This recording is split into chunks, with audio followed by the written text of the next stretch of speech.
أعوذ بالله من الشيطان الرجيم بسم الله الرحمن الرحيم Bismillahirrahmanirrahim.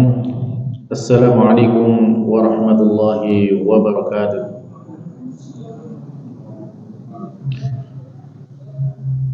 Alhamdulillahirabbil alamin. Arrahmanirrahim maliki yaumiddin. Ilahul awwalin wal akhirin. Wassalatu wassalamu ala asyrafil anbiya'i wal mursalin nabiyina Muhammadin wa ala alihi wa ashabihi ajma'in. Wa man tabi'ahum bi ihsanin ila yaumiddin, amma ba'd.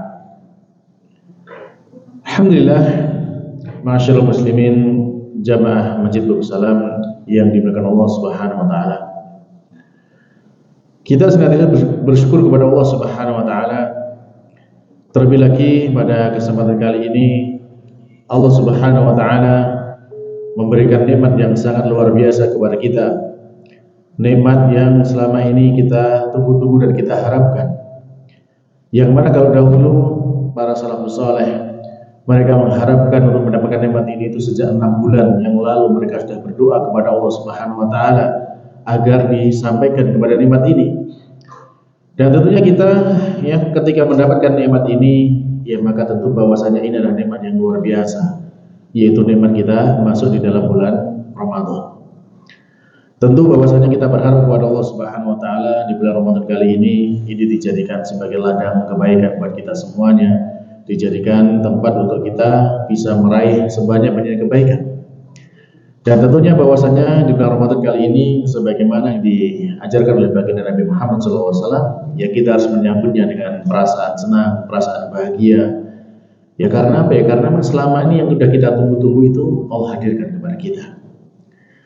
Para jemaah sekalian yang dimuliakan Allah Ta'ala, kira-kira kalau kita masuk di bulan Ramadan seperti ini, rasa apa yang sudah muncul dalam diri kita? Apakah sama saja dengan sebelumnya? Ataukah tambah na'udzubillah ya? Mungkin ada yang tambah merasa susah, tambah merasa gelisah, tambah merasa capek, atau perasaan senang, atau perasaan gimana yang dirasakan berjamaah? Gimana, senang nggak masuk Ramadan? Senangnya apa yang disenangi di Ramadan ini? Pahala dilipat gandakan, ya senang banyak takjil ya. Ya termasuk di antara kebahagiaan orang berpuasa kan di situ. Ya, kata Nabi SAW bahwasanya lis-shaimi farhatan. Bagi orang yang berpuasa itu kan dia akan mendapatkan dua kebahagiaan kan. Ya, farhatun min fitrihi, bahagia saat dia berbuka puasa atau saat hari raya Idul Fitri. Wa farhatun dzalika rabbi, dan kebahagiaan lagi tatkala dia berjumpa dengan Allah Subhanahu wa taala di akhirat. Jadi tidak ada masalah kita berbahagia saat kita datang waktu berbuka itu. Nah, maka di sini di waktu kita menunggu untuk berbuka puasa, ya kita manfaatkan waktu untuk kita menambah ilmu, membekali diri kita dengan ya ilmu yang bermanfaat tentunya. Terlebih lagi para jamaah, kita ada di bulan Ramadan. Bulan Ramadan adalah bulannya Al-Quran. Dan kita sekarang sedang belajar ya, mengkaji tentang ilmu Al-Quran. Bagaimana kita memahami firman Allah Subhanahu wa taala. Yang mana di kesempatan kali ini insya Allah kita akan melanjutkan apa yang sudah kita baca ya dari tafsir sama, dan kita sampai di surat Al-Falaq. Ya, surat Al-Falaq, dua surat terakhir ya sebelum akhir ya surat An-Nas tadi ya. Baik para jamaah sekalian yang dimuliakan Allah Ta'ala, kalau kita mendengar kata surat Al-Falaq seperti ini, kira-kira dalam bayangan kita apa yang terbersit dengan surat Al-Falaq ini?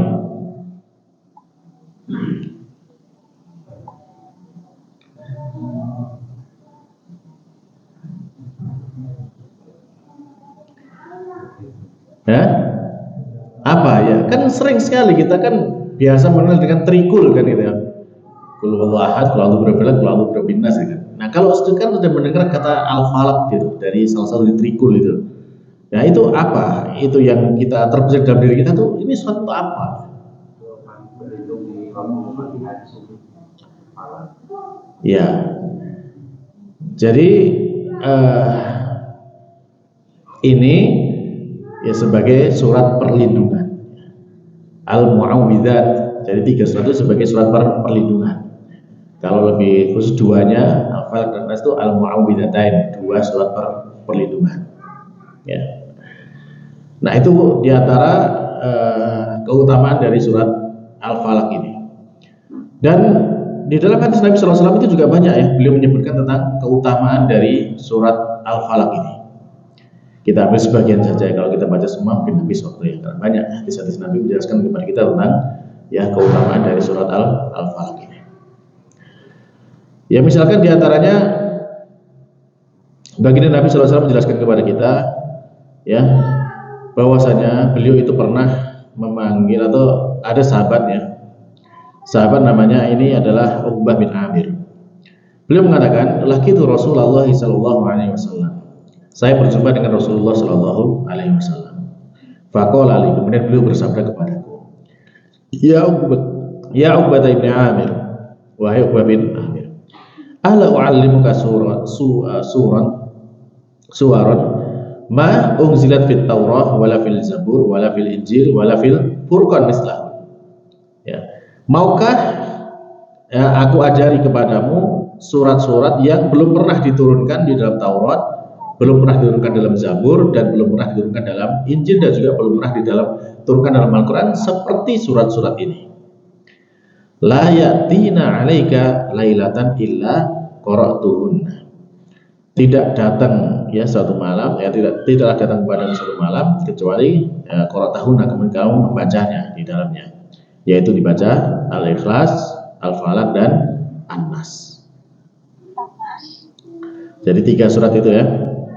Maka kemudian kata sahabat Uqbah, beliau mengatakan fama atat alayya lailatan illa qara'tuhunna fiha. Jadi Allah datang suatu malam melainkan aku membaca ketiga surat itu.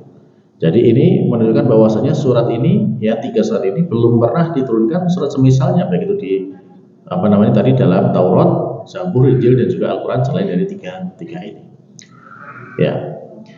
Kemudian juga bahwasanya di hadis yang lain juga disebutkan bahwasanya Rasulullah SAW itu ya sangat gembira ketika beliau mendapatkan ya 2 surat dari Al-Quran yang diturunkan kepada beliau. Ya, yaitu surat Al-Falaq dan An-Nas ini. Jadi surat Al-Falaq dan An-Nas itu menjadi 2 surat yang menjadi kebahagiaan bagi Nabi Shallallahu alaihi wasallam. Lalu kemudian 2 surat tadi Al-Falaq dan An-Nas itu ya juga disebutkan oleh Nabi SAW sebagai ahabbu suratan ya ilallahi ta'ala, surat yang paling dicintai Allah Subhanahu wa ta'ala, yaitu Al-Falaq dan An-Nas. Dan masih banyak lagi ya di antara keutamaan-keutamaan daripada surat Al-Falaq ini, dan tentunya juga dengan surat An-Nas. Dan surat ini juga termasuk surat yang dianjurkan bagi kita untuk banyak dibaca ya. Banyak dibaca ya, setiap selesai sholat kita membacanya, kemudian zikir pagi, zikir petang kita membacanya 3 kali, sebelum tidur kita baca 3 kali gitu ya. Nah, ini juga menjadikan anjuran bagi kita untuk memperbanyak membaca surat ini. Nah, para jamaah, ketika kita mendapati bahwasanya surat ini itu begitu ya besar keutamaannya dan begitu perhatian Rasulullah kepada kita untuk membacanya, kita dianjurkan untuk membaca. Nah, sekarang kita ambil faidahnya. Apa sih sebenarnya yang bisa kita ambil faidah daripada surat Al-Falaq ini? Maka di dalam surat Al-Falaq Allah Subhanahu wa taala berfirman, A'udzu billahi minasy syaithanir rajim. Bismillahirrahmanirrahim. Qul a'udzu birabbil falaq min syarri ma khalaq wa min syarri ghasiqin idza waqab wa min syarrin naffatsati fil 'uqad wa min syarri hasidin idza hasad. Semoga Allah memberikan keberkahan kepada kita dari firman Allah Ta'ala ini, amin. Baiklah para jamaah, Allah berfirman, qul a'udzu birabbil falaq. Allah memerintahkan kepada kita, qul, katakanlah oleh kalian. Ini perintah untuk kita mengucapkan ini sebagai bentuk permohonan perlindungan, karena diiringi dengan a'udzu, aku mohon perlindungan. Berlindung kepada siapa? Birabbil falaq, kepada Robnya Al-Falaq. Nah, di sini para jamaah, ini menjadi jelas bagi kita bahwasanya kalau kita mau minta perlindungan, itu minta perlindungannya kepada siapa? Kepada Allah. Robnya Al-Falaq itu siapa? Allah, kan gitu ya. Sehingga ya ini juga menjadi hal yang meluruskan apa yang sebagian masyarakat itu misalkan lakukan kalau mereka itu minta perlindungan kepada ya penghuni tempat angker atau penghuni pohon besar atau penghuni gunung ya. Itu tidak perlu seperti itu, karena Allah memerintahkan kepada kita untuk minta perlindungannya langsung kepada Allah Subhanahu wa Ta'ala. Ya, pernah lihat kan kalau orang misalkan merasa ketakutan melewati jembatan, melewati jalan yang gelap gitu kan, mereka nyuwun sewunya ke siapa? Harusnya nggak seperti itu. Kalau kita melihat di sini, kita diperintahkan oleh Allah untuk berlindung kepada Robnya Al-Falaq. Baik. Nah, falak sendiri itu bisa bermakna subuh, waktu pagi. Ya, waktu subuh itu. Karena kata falak itu ya aslinya kan seperti kalau ada biji mau tumbuh, itu kan biji kan bulat gitu kan. Nah, kemudian ketika mau tumbuh dia itu kan merekah, ya, retakannya itulah, ya, retakan garis-garis itu yang disebut dengan falak. Gitu.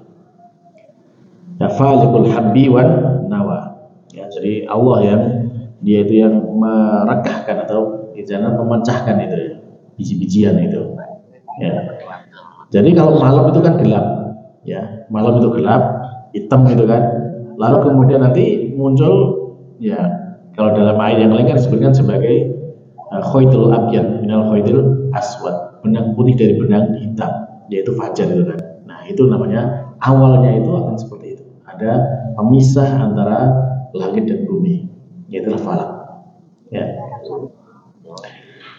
Baik. Jadi kita dianjurkan untuk berlindung kepada Robnya Al-Falaq. Lalu kemudian berlindung dari apa?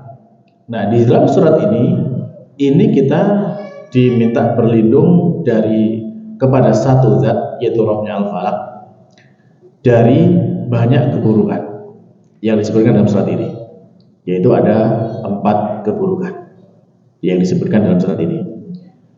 Berbeda halnya nanti dengan surat An-Nas.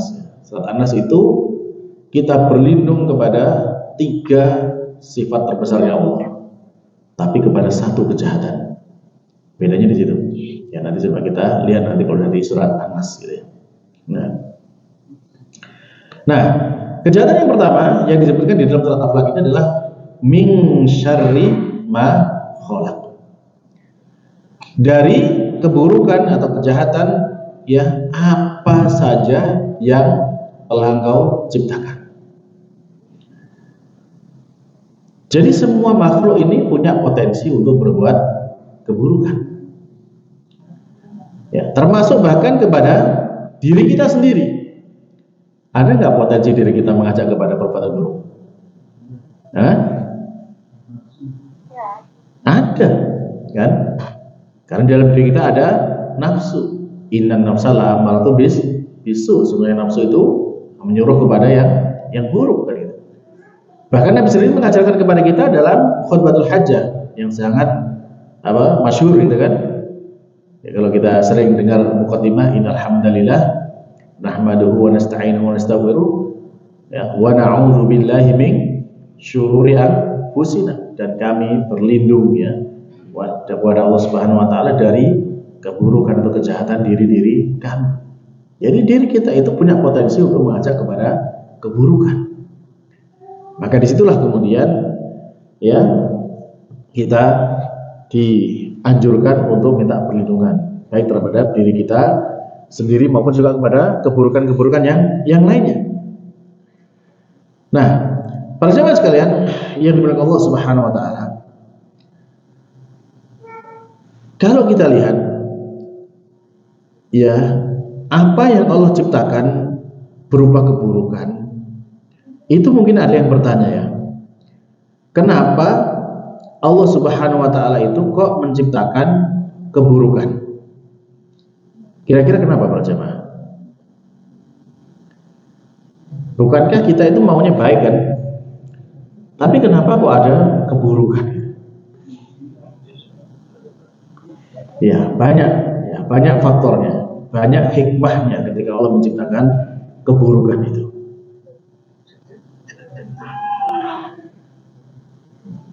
Ya,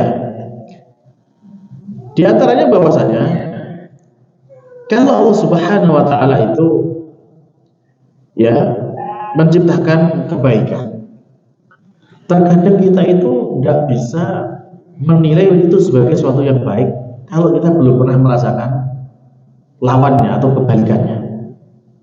Contoh misalkan, kalau jenengan sehat-sehat saja, mungkin jenengan nggak merasa itu sebagai sesuatu yang nikmat. Tapi coba ketika misalkan jenengan diuji oleh Allah Subhanahu dengan sakit, misalkan sakit gigi saja gitu. Kira-kira terasa gak nikmatnya sehat itu kayak gimana? Ya, sudah pernah sakit gigi? Ya, atau bahkan mungkin demam saja gitu kan? Sakit demam aja itu udah nggak enak banget kan gitu ya. Nah, barulah kemudian kita tahu terasa, oh nikmat sehat itu enak. Tapi kalau sehat terus tuh nggak pernah merasa bahwasanya sehat itu sebagai nikmat. Contoh lain misalkan, ketika ada orang yang kemudian dia itu selama hidupnya itu ya terpenuhi dengan segala macam kemewahan, ya tidak pernah yang namanya merasa kurang apapun dalam hidupnya. Kira-kira dia sadar nggak bahwasanya nikmat kekayaan yang dia nikmati itu sebagai sebuah kenikmatan gitu? Mungkin dia nggak merasa karena dia masih mungkin ya mikir kurang ini kan gitu.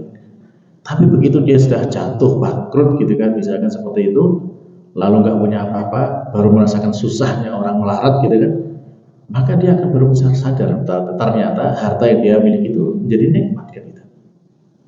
Sehingga orang yang setelah merasakan seperti itu, ketika dapat harta sedikit itu sudah bisa bersyukur. Tapi kalau nggak pernah merasa kurang, sulit untuk bersyukur kan gitu, karena nggak pernah merasakan hal yang lawannya. Nah, maka di sini di antara hikmahnya bahwasanya kenapa Allah Subhanahu wa taala itu menciptakan keburukan ya supaya kita bisa menyadari tentang besarnya nikmat kebaikan yang kita miliki, termasuk nikmat iman, nikmat Islam seperti itu. Kita yang mungkin lahir Islam gitu ya, dari lahir kita sudah Islam. Mungkin kita nggak pernah merasakan nikmatnya ya orang masuk Islam kan gitu. Tapi coba kita lihat bagaimana kalau ada orang yang dapat hidayah lalu kemudian masuk Islam, pasti rasanya luar biasa gitu. Dia merasakan nikmat yang luar biasa. Ya kita hanya bisa mendengar ceritanya, menyaksikan bagaimana dia meneteskan air mata bahagia kan gitu. Karena dia sudah merasakan ya betapa nikmatnya hidayah Islam itu. Nah, itu yang pertama para jemaah. Kemudian yang kedua yang bisa kita juga ambil faedahnya ketika Allah Subhanahu wa taala menciptakan yang namanya keburukan ini, bahwasanya manusia itu kan tabiatnya itu dia diciptakan Allah Subhanahu wa taala sebagai orang yang zalim. Ya, Allah menyebutkan dalam Al-Qur'an, wa hamalahal insan innahu kana dzaluman jahula. Jadi ketika Allah Subhanahu wa taala itu kan mengamanahkan Al-Qur'an kepada gunung nggak sanggup, kepada bumi nggak sanggup, tapi manusia yang mau mengemban amanah Quran. Sehingga Allah mengatakan, ya innahu kana dzaluman jahula. Sebenarnya manusia itu ya dia itu banyak berbuat zalim, banyak berbuat bodoh gitu. Nah, ini sifat dasar manusia. Dalam surat yang lain Allah Subhanahu menyatakan bahwasanya innal insana la yadhkur. Sesungguhnya semua manusia ini benar-benar melampaui batas. Ar-ra'ahus tahuna. Dia merasa dirinya itu nggak butuh orang lain, nggak butuh Allah Subhanahu Wa Taala, gitu kan? Nah, kalau kemudian manusia seperti ini kemudian tidak pernah merasakan yang namanya keburukan dalam dirinya, kira-kira apa yang terjadi pada jemaah? Dengan sifat dasar seperti itu, lalu dia nggak pernah merasakan keburukan dalam dirinya, apa yang terjadi? Ya, dia akan melampaui batas. Innahu tagha, sebagaimana Fir'aun. Fir'aun selama hidupnya nggak pernah sakit, berarti. Dia raja, kuat fisiknya, nggak pernah sakit, gitu kan? Sehingga mengatakan apa? Ana rabbukumul a'la. Saya Tuhan kalian yang paling tinggi, gitu. Karena dia nggak pernah merasakan ya hal keburukan dalam dirinya, sehingga dia menjadi orang yang melampaui batas. Nah, ini diantaranya bahwasanya kalau kita kemudian tertimpa suatu keburukan dalam diri kita, yaitu menjadikan kita sadar bahwasanya kita ini lemah, kita ini butuh kepada Allah Subhanahu wa Ta'ala. Ada di luar diri kita yang membuat kita itu merasa takut, sehingga kita butuh ada yang menolong kita. Siapa itu? Yaitu Allah Subhanahu wa Ta'ala. Baik. Lalu kemudian juga di antara hikmahnya para jemaah, kita di dunia ini kan hidup itu ya namanya hidup kita di dunia ya pasti ada ujiannya, kan gitu kan? Kita akan diuji Allah Subhanahu wa Ta'ala dengan berbagai macam ujian. Tujuannya apa? Ya, liyabluwakum ayyukum ahsanu amala. Untuk menguji kalian supaya bisa diketahui manakah di antara kalian yang paling baik amalnya. Nah, baik.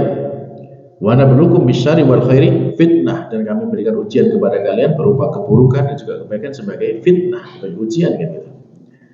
Nah, sekarang misalnya gini berjamaah, kita pernah sekolah semua kan.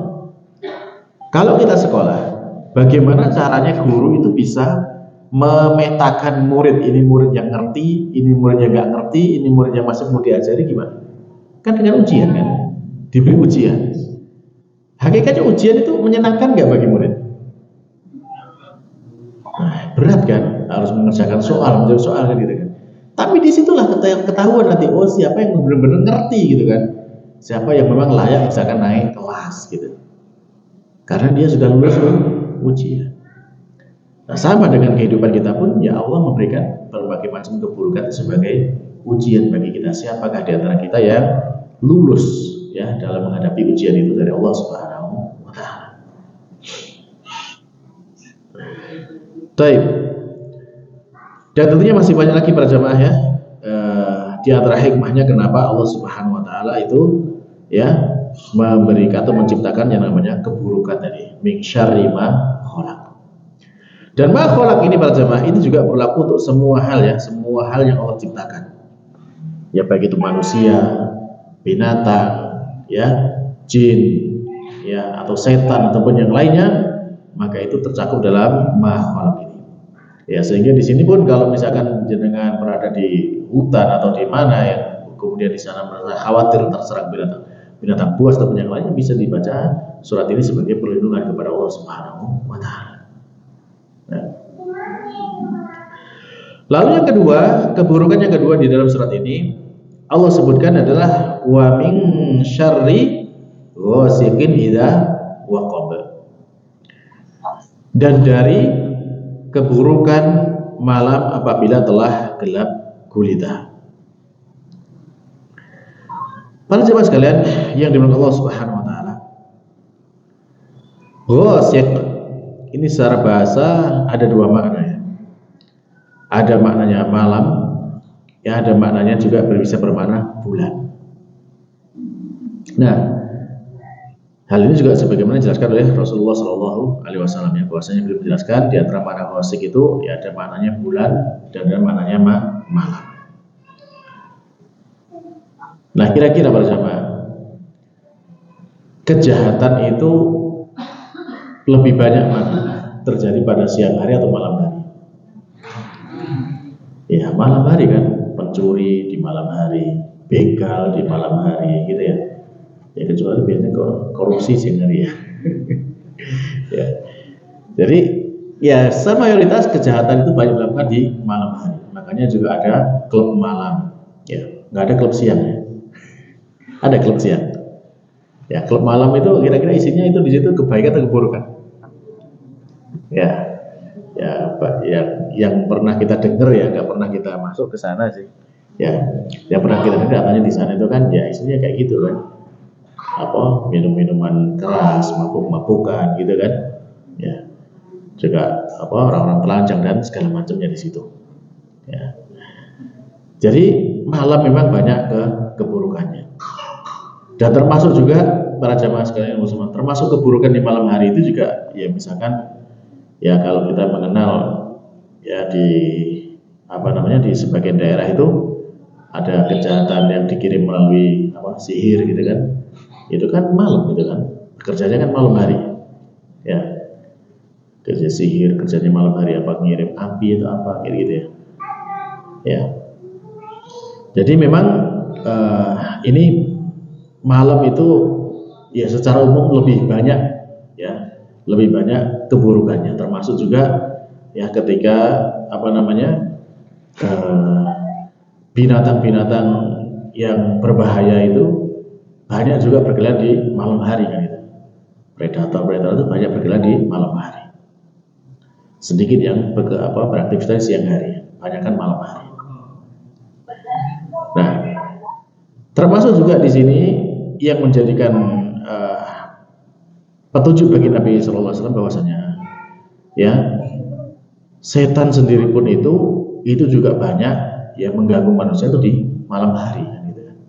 Sehingga ketika malam hari pun ya ketika datang malam itu kita dianjurkan ya untuk menutup pintu, membaca bismillah gitu kan, lalu kemudian menutup wadah-wadah gitu ya, menutup bejana ataupun yang lainnya ditutup, kemudian ya lampu dimatikan gitu kan. Ya ini sebagai bentuk apa perlindungan di malam hari karena memang di malam hari itu lebih banyak ya keburukan-keburukan yang beredar daripada siang hari. Dan itu juga termasuk rahasianya kenapa Allah Subhanahu wa taala menjadikan ya waja'alna laila libasa, ya malam sebagai ya tempat kita beristirahat, tidak beraktivitas karena aktivitas malam hari lebih banyak kepada keburukannya. Dan kalau misalkan terjadi suatu konflik gitu kan, suatu konflik di suatu daerah itu, biasanya kan diterapkan yang namanya jam malam gitu kan. Ya karena memang malam itu ya lebih mengkhawatirkan terjadi hal yang tidak diinginkan gitu. Ya. Baik. Jadi ini ya perlindungan kepada malam apabila telah gelap gulita. Wa min syarri ghasiqin idza waqab. Lalu kemudian yang berikutnya para jemaah sekalian Allah Subhanahu wa taala ya. Yang ketiga berarti wa min syarrin naffasati fil uqad. Dan jari kejahatan wanita-wanita tukang sihir yang meniup pada buhul-buhul. Ayat ini para jemaah disebutkan dengan nafasat. Ya, wanita-wanita tukang sihir. Kenapa kok wanita?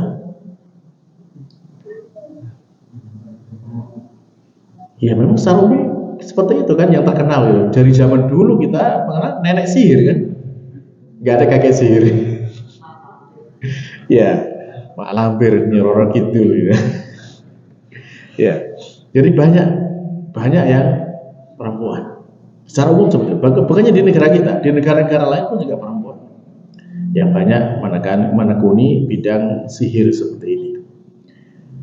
Ya, di antara hikmahnya emang kalau Rasulullah menyebutkan kan bahwasanya akalnya wanita kan separuh akal, sehingga tidak bisa kurang bisa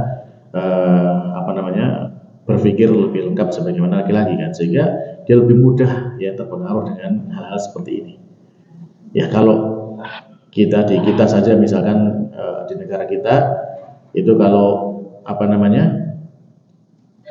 yang orang yang nggak ngerti gitu kan, supaya langgeng keluarganya gitu kan, suaminya tidak selingkuh kan ada ilmunya itu kan. Apa? Ya susu juga bisa kan gitu kan.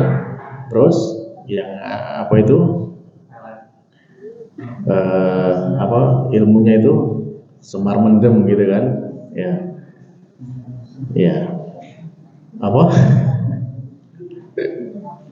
Ya. Ya seperti itulah bahwasanya yang banyak menggunakan kan perempuan gitu kan. Ya. Ya begitulah. Ya, jadi bahwasanya makanya Allah menyebutkan di sini wa misyarrin nafasat. Ya. Dari keburukan para wanita-wanita tukang sihir. Dan sihir ini para jamaah memang ya namanya sihir itu kan dia butuh yang namanya buhul. Nah, buhul ini juga perlu diperhatikan ya. Buhul ini kan biasanya diambil dari anggota tubuh kita atau bekas tubuh kita atau bahkan mungkin juga foto kita gitu ya. Ya. Dan di situ makanya kemudian banyak yang menjadi korban dari apa namanya serangan sihir seperti ini ketika itu orang-orang yang istilahnya itu suka memposting foto di medsos gitu ya, tidak apalagi para wanita gitu ya. Ya, ya dulu waktu kita ke Alas Purwo itu kan di sana ada namanya satu gua Mayangkoro itu ya, yang bisa dipakai untuk pengasihan gitu, cari ilmu pengasihan di sana. Di sana banyak foto-foto, ya. Di sana banyak foto-foto, ya ada tulisannya segala macam itu kan. Ya tujuan sebagai buhul itu tadi. Ya, jadi itu hati-hati ya. Jadi kalau memang tidak ada perlunya ya tidak usahlah mengupload foto-foto gitu kan, apalagi ya untuk para wanita ini sebaiknya dihindari yang seperti itu. Ya.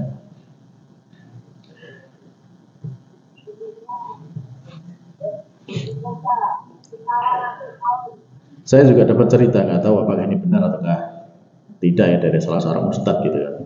Jadi dia mengenal ada kepala preman di satu daerah gitu. Nah, kepala preman ini istrinya 24.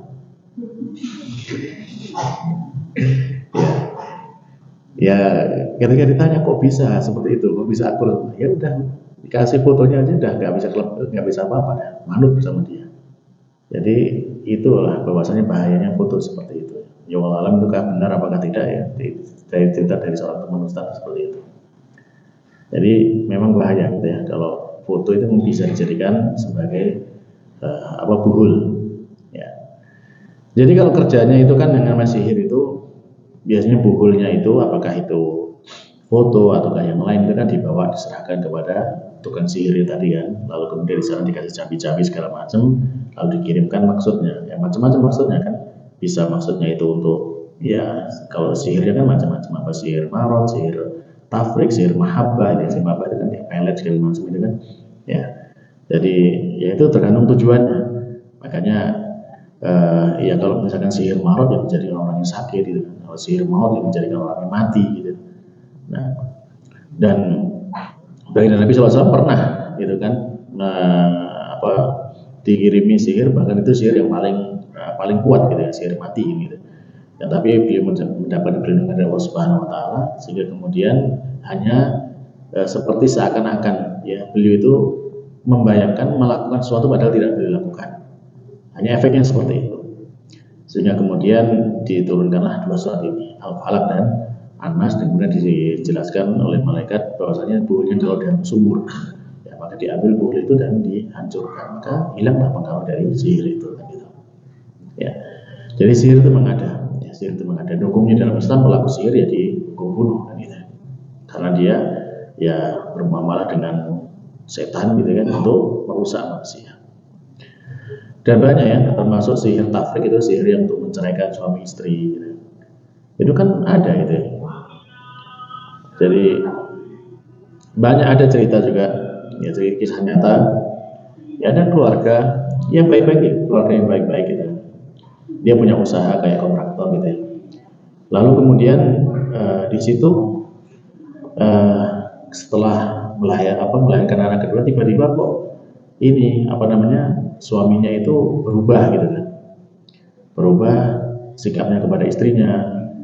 Setelah ditelusuri sama istrinya, ternyata dia ini terpengaruh oleh sihirnya seorang wanita tua gitu kan. Ya udah nenek-nenek gitu. Tapi masuk ya orang muda masih baru punya anak 2, kalau tergila-gila sama nenek-nenek kan ya aneh gitu. Setelah ditelusuri, diruqyah, ternyata dia emang kena sihir gitu. Nah, jadi seperti itulah diantara bahayanya sihir itu. Nah, maka di sini dalam ayat ini memang disebutkan ya sihir ini ya ini wa min syarrin nafasati fil uqad. Ya karena kalau secara ini ya secara fisik gitu, wanita itu kan memang lebih lemah daripada laki-laki. Kalau laki-laki mungkin punya keinginan, dia punya fisik kan gitu, bisa mengusahakan dengan fisiknya, dengan akalnya yang lebih sempurna daripada perempuan yang itu. Tapi ketika perempuan fisiknya kurang, fisiknya lemah, kemudian akalnya kurang gitu kan, dia mencari jalan gimana supaya maksudnya tercapai ya. Akhirnya pilihlah jalan yang tidak benar seperti ini, jalan menggunakan ilmu sihir gitu.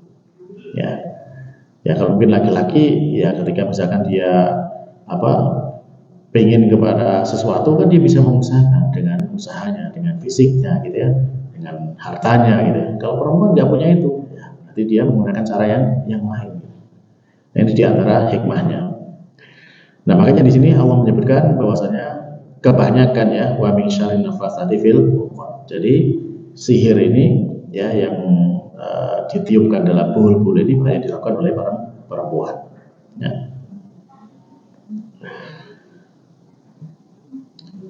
Baik, kita lanjutkan. Lalu berikutnya wa min syarri hasidin idza hasad. Dan dari keburukan orang yang hasad apabila dia telah hasad. Hasad itu para jemaah, apa sih maknanya hasad itu? Apa kira-kira hasad itu? Ya, iri atau dengki gitu kan. Nah itu definisinya kayak gimana?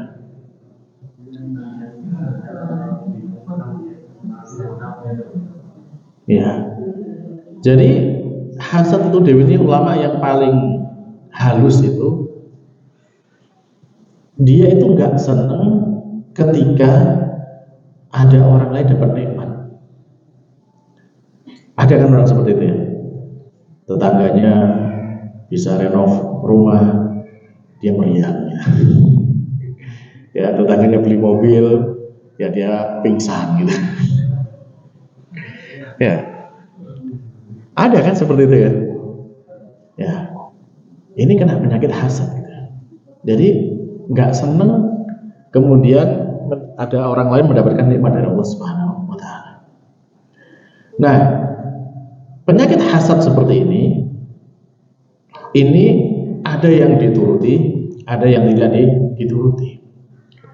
Dan kalau dituruti itu menjadi lebih parah.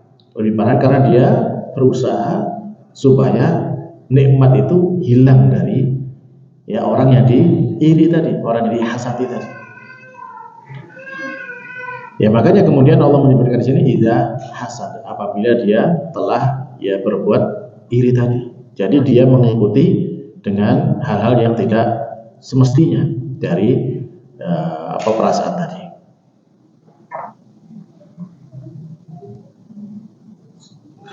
Disebutkan juga bahwasanya hasad ini termasuk ya dosa pertama ya yang dilakukan ya di alam semesta ini, yang mana ketika Allah Subhanahu wa taala ya menciptakan Nabi Adam, maka kemudian Allah berikan nikmat kepada Nabi Adam, dan setelah kemudian ya iblis merasa iri dengan Nabi Adam. Kok bisa Nabi Adam dimuliakan seperti itu, sehingga muncul rasa sombong dalam dirinya. Ya munculnya dari hasad tadi itu.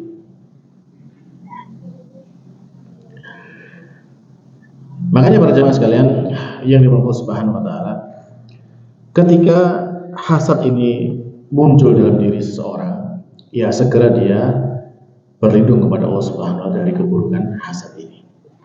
Karena kalau tidak, itu bisa berbahaya. Termasuk bahayanya itu bisa menimbulkan penyakit ain. Ya, tahu penyakit ain ya?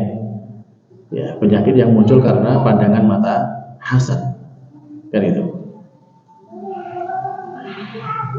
Nah, dan penyakit ain ini kata Nabi SAW hak, benar adanya ya. Dan efeknya dari penyakit ain ini juga bisa langsung menjadikan orang itu, ya kalau yang marah ya bisa sampai meninggal langsung gitu kan, atau bisa sakit yang nggak jelas sebabnya apa gitu. Itu bisa terjadi dalam penyakit ain. Bahkan penyakit ain ini tidak hanya bisa mengenai kepada manusia, kepada benda pun bisa, kepada hewan pun bisa. Ya, iya, saya pernah mengalami sendiri. Jadi waktu itu saya masih sales keliling gitu ya. Jadi keliling majalah itu. Majalah. Lalu kemudian ada salah satu pembeli di Surabaya. Di Surabaya, dekatnya Ampel. Jadi waktu itu beli, kita butuh tanda tangan pakai kwitansi gitu. Nah, pinjem pulpen saya gitu. Pulpen biasa, pulpen. Begitu udah selesai tanda tangan, dia bilang, api ya pulpennya gitu. Udah, habis itu saya masukkan kantong. Saya jalan baru nggak sampai 5 meter itu, tintanya semua keluar ke baju saya. Padahal pulpen ini sudah saya pakai lama gitu. Dan begitu dapat itu, saya ya Allah gitu. Ternyata bisa kena juga pulpen ini gitu. Ya, jadi sampai kantong saya nggak sadar tuh, baju saya tinta semua kena itu. Ya begitulah bahwasannya memang ain itu hak ya. Makanya ini juga perlu hati-hati, dan makanya kan banyak kita dianjurkan untuk berlindung ya dari penyakit ain ini ya, dari Rasulullah SAW menganjurkan kita untuk berlindung ya. Nah, jadi ini para jemaah sekalian Allah Subhanahu wa taala ya, bahwasanya di dalam surat Al-Falaq ini kita dianjurkan berlindung ya dari 4 hal tadi yang utama ya. Yang pertama adalah berlindung dari kejahatan semua makhluk. Kemudian yang kedua, 3, 4 ini kan sebenarnya termasuk dari bagian yang pertama kan gitu. Yang kedua tadi ya kejahatan atau keburukan di waktu malam atau berita. Kemudian yang ketiga adalah ya kejahatan dari wanita tukang sihir yang menitipu bulu-bulu, dan kemudian yang keempat adalah keburukan dari hasad ya, penyakit hasad apabila dia diikuti. Nah, dari sini para jemaah kita bisa melihat 4 keburukan tadi itu ya, rata-rata itu kan yang Allah sebutkan sebagai keburukan yang tersembunyi ya, keburukan yang tidak terlihat ya, baik itu ya semua ya, malam hari kan gelap, tidak terlihat ya, lalu kemudian sihir tidak terlihat ya, demikian juga hasad juga tidak terlihat. Nah, makanya untuk bisa mengatasi keburukan-keburukan yang tidak terlihat seperti ini ya, kita minta tolong kepada siapa? Kepada yang Maha melihat. Siapa itu? Itu Allah Subhanahu wa taala. Apa yang tidak bisa kita lihat, Allah bisa melihatnya, kan gitu. Karena kita lemah, kita nggak tahu tentang itu kan, tapi Allah tahu. Sehingga kalau kita minta perlindungan kepada Zat yang Maha melihat, maka itu bisa menjadi terlindungi kita, kan gitu. Lalu kemudian para jemaah sekalian yang dimuliakan Allah Subhanahu wa taala, dari surat Al-Falaq ini juga ya, kita bisa mengambil faedah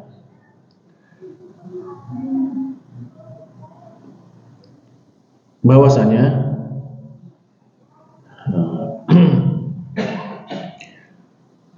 keburukan-keburukan itu akan menimpa kepada seseorang itu ya atas izin dari Allah Subhanahu wa taala.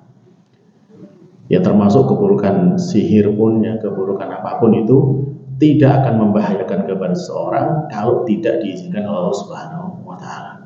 Ya. Kalau misalkan kita baca di Al-Baqarah ya, Al-Baqarah ayat 102 tentang di sana ayat sihir itu ya, bagaimana kemudian Allah menjelaskan bahwasanya wa ma hum bidarrina illa ya, dan di sihir itu tidak akan bisa membahayakan, tidak akan membahayakan kecuali atas izin Allah Subhanahu wa taala, illa biidznillah. Sehingga kalau kita kemudian berlindung kepada Allah taala, ya kita yakin dengan perlindungan Allah taala, ya kita nggak perlu khawatir, nggak perlu takut kepada sihir secara berlebihan. Kita perlu takut kalau kita tidak punya perlindungan. Tapi kalau kita sudah punya perlindungan, ya kita bertawakal kepada Allah Ta'ala yang akan melindungi kita dari sihir tersebut atau dari segala macam keburukan tersebut. Dan termasuk ya ayat ini juga bisa berisi sebagai ayat ya, surat ini sebagai surat yang bisa digunakan untuk meruqyah ya. Sebagaimana dulu Rasulullah SAW itu ya ketika beliau tertimpa sihir, maka beliau diruqyah dengan dua surat ini, surat Al-Falaq dan surat An-Nas ya. Nah, maka dari situlah kemudian apa yang menjadi pelajaran bagi kita dari surat Al-Falaq ini, bahwasanya memang ini adalah surat yang sangat penting ya untuk kita baca ya, yang mana tadi Rasulullah berpesan kepada sahabatnya agar terus dibaca setiap malam ya. Apalagi malam itu adalah malam yang berpotensi untuk menimbulkan keburukan bagi kita. Baiklah para jemaah, ya mungkin pada kesempatan kali ini saja yang bisa kita ambil faedah dari surat Al-Falaq ini.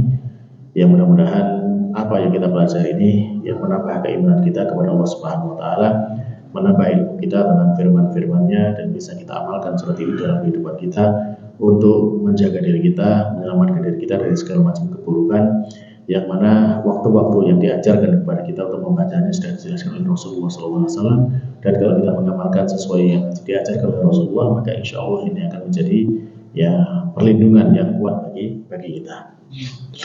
Dan termasuk selain ini juga para jamaah ya, kita juga perlu ya untuk melindungi diri kita dengan zikir-zikir perlindungan yang lainnya. Ini sebagaimana diajarkan oleh Rasulullah SAW. Misalkan seperti zikir pagi, zikir petang, itu kan banyak di antara zikir perlindungan kan. Ada ayat kursi ya, selain 3 surat ini kan gitu ya. Lalu juga ada misalkan ya, doa ya bismillahirrahmanirrahim la yadurru ma'asmi syai'un wa la fis sama' wa samil basir. Itu juga ada perlindungannya ya. Dan banyaklah di antara perlindungan yang lainnya, termasuk juga ya ketika kita di akhir sholat sebelum salam itu kan juga kita mohon perlindungan dari 4 hal kan gitu ya. Ya di antara itu ya wa bisyarri fitnatil mahya wal mamat, dari kita berlindung dari keburukan atau fitnahnya kehidupan dan kematian. Nah, kita memang dianjurkan banyak berlindung kepada Allah Subhanahu wa taala dari segala macam keburukan, karena memang ya itu tadi, kita ini lemah ya. Kita banyak kekurangannya dan kita butuh zat yang maha kuat untuk melindungi kita. Tanpa perlindungan dari Allah, kita akan banyak mengalami hal-hal yang tidak baik. Maka dari sini ya kita paham bahwasanya kita harus banyak berlindung, banyak bergantung kepada Allah Subhanahu wa taala. Baik, mungkin sekian dulu yang bisa kita sampaikan pada kesempatan kali ini para jamaah. Mudah-mudahan Allah Ta'ala menerimanya dan dijadikan kebaikan untuk kita semuanya. Dan kita bersiap untuk berbuka puasa, dan kita akhiri subhanakallahumma rabbana wa bihamdika asyhadu an la ilaha illa anta astaghfiruka wa atubu ilaik. Assalamualaikum warahmatullahi wabarakatuh. لئن شكرتم لأزيدنكم ولئن كفرتم إن عذابي لشديد